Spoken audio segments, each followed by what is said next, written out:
Hi, this lesson is on Jesus' last days prophecy. First, let's look at the context of this last days prophecy. The context is immediately after the 8 woes that Jesus gives for the Pharisees and those who are of the law. It is interesting that the number 8 refers to a new beginning. After the 8 woes, Jesus says these words in Matthew 23 verse 35. On you will come all the righteous blood shed on the earth, from the blood of righteous Abel to the blood of Zechariah. Then he says when it will happen in the very next verse. Assuredly, I say to you that these things will happen to this generation. So if we're to understand Jesus' last days prophecy of Matthew 24, then we need to realize that it is related to the generation that he is talking to. So how long is a generation? In Numbers 32 verse 13, we find that a generation is 40 years. Yet in Genesis chapter 15 verses 13, we find this. Then he said to Abraham, know certainly that your descendants will be strangers in a land that is not theirs, and will serve them, and they will afflict them 400 years. And also the nation whom you serve, that's the Egyptians, I will judge. Afterward they shall come out with great possessions. Now as for you, you shall go to your fathers in peace, you shall be buried at a good old age, but in the 4th generation they shall return here. So from these two readings, we find that a generation can either be 40 years or it can be 100 years. There are 3 questions that Jesus answers the disciples in Matthew 24 verses 4 to 35. So let's read those 3 questions from Matthew 24 verse 3. 1. When will these signs be? 2. What will be the sign of his coming? And 3. What and the end of the age. So the first question that Jesus answers is, when will these things be? They relate to the verse that I read before, just a few verses up. Assuredly I say to you, all these things will come upon this generation. And then it ends with Matthew 24 verse 34. Assuredly I say to you, this generation by no means pass away until all of these things take place. Therefore, everything found in Matthew 24 verses 4 to 33 will happen within one generation. That's either 40 years or 100 years, if Jesus is a true prophet. What event ends the last days prophecy of Jesus? The destruction of the temple Jesus prophesied in 30 CE happened in 70 CE, precisely 40 years later.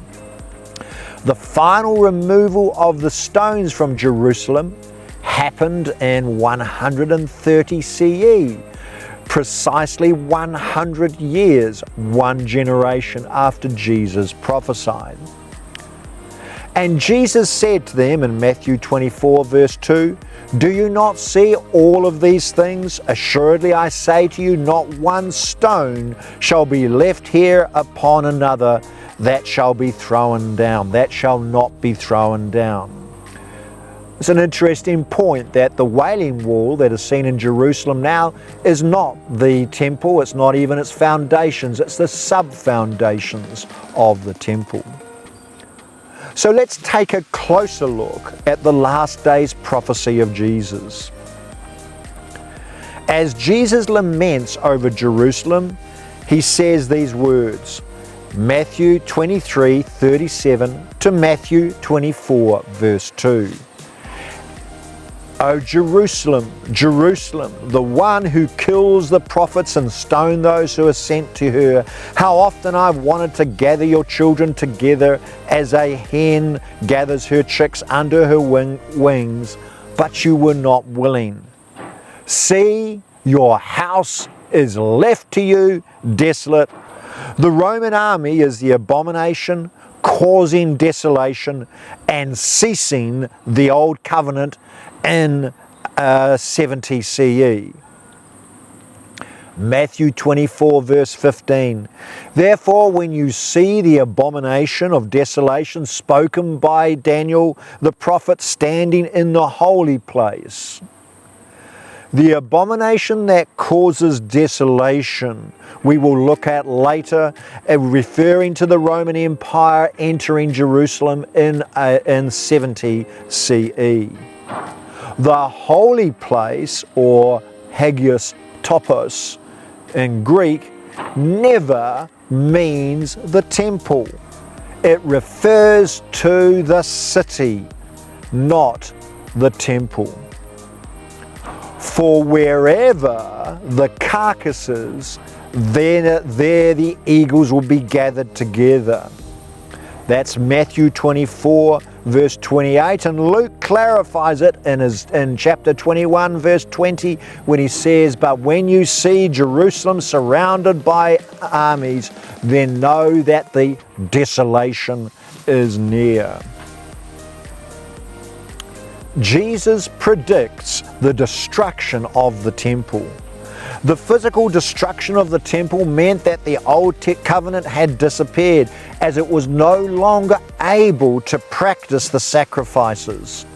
On the 9th of August 70 CE, they ran out of lambs and the following day to sacrifice, and the following day Titus entered the temple grounds and sacrificed a pig. The law in its totality was nailed to the cross in Jesus. That is what Colossians 2 verse 14, having wiped out the handwriting of requirements that was against us, which was contrary to us, he has taken it out of the way, nailing it to the cross. And in Hebrews chapter 8 verse 13, in that he says, a new covenant, he has made the first, that is the old covenant, obsolete and soon vanishing away. Why was it vanishing away? Because Hebrews was written round about 64 CE, and within a few years, 3 years, it was going to vanish away completely because there was no more temple, and the temple that Jesus promised, which is inside of your heart, is the new temple that replaces it. So we know that the Roman army was the eagle because that is seen historically. So what is the carcass? Well, when Titus surrounded Jerusalem, they were defeated by the Jews. So it's not referring to natural carcasses. It is referring to the carcass that is the law. It was dead. It died 40 years ago, 30 CE, when Jesus nailed it to the cross. And it is about to vanish when the eagle, the Roman army, came to get rid of that carcass, the law. Let's read what Josephus says. Now, as soon as the army had no more people to slay or to plunder, because there remained none to be the objects of their fury, Titus Caesar gave orders that they should now destroy the entire temple and the city. Then 60 years later, Hadrian comes in to make sure that not one stone was laid upon another, exactly as Jesus prophesied 100 years, one generation prior. What is the second question? What will be the sign of your coming?